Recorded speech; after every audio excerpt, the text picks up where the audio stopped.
Assalamualaikum warahmatullahi wabarakatuh. Selamat pagi, salam sejahtera bagi kita semua. Namo Buddhaya, Om Swastiastu, salam kebajikan.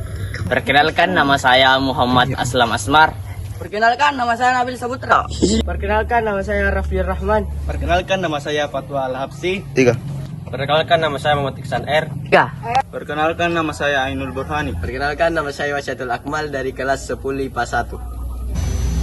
Materi yang akan kami bawakan pada pagi hari ini yaitu bentuk ancaman di bidang politik Dan bentuk ancaman di bidang pertahanan dan keamanan. Ancaman di bidang politik adalah contoh ancaman terhadap integrasi nasional yang akan terus dihadapi bangsa Indonesia. Oleh sebab itu, proklamasi kemerdekaan pada tanggal 17 Agustus 1945 bukanlah titik akhir perjuangan bangsa. Hal ini karena selalu ada potensi ancaman yang membahayakan keberlangsungan dan perkembangan negara Indonesia. Contoh ancaman di bidang politik dari luar negeri. Pertama, terorisme.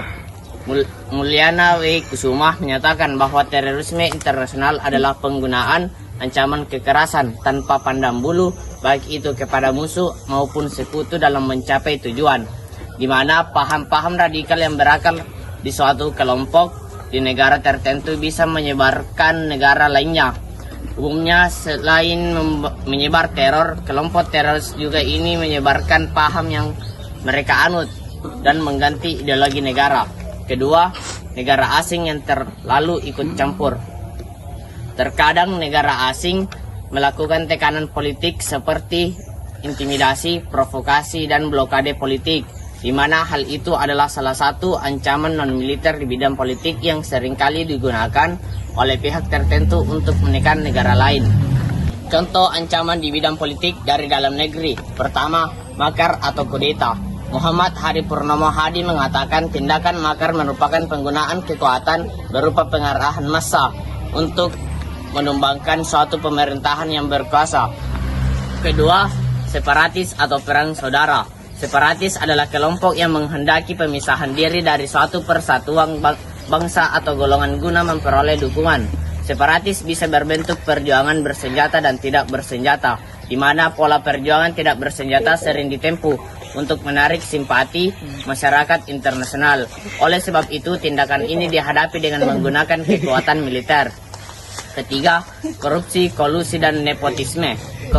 Korupsi, kolusi, dan nepotisme adalah salah satu tindakan kejahatan saat seseorang menyalahgunakan wewenang politik guna mendapatkan keuntungan pribadi. Bila korupsi tumbuh subur dalam pemerintahan ini, maka akan bisa secara mudah memperkuat sistem politik yang dikuasai pemilik modal. Padahal sebetulnya kedaulatan berada di tangan rakyat. Banyaknya kasus korupsi yang dilakukan oleh petinggi politik menyebabkan hilangnya kepercayaan politik terhadap pemerintah yang sedang berjalan. Bentuk ancaman di bidang pertahanan dan keamanan. 1. Agresi dan invasi. Suatu negara yang melakukan agresi terhadap negara lain adalah ancaman bagi kedaulatan negara, keutuhan wilayah, dan keselamatan segenap bangsa Indonesia. Invasi merupakan bentuk agresi berskala paling besar dengan menggunakan kekuatan militer bersenjata yang dikerahkan untuk menyerang dan menduduki wilayah Indonesia.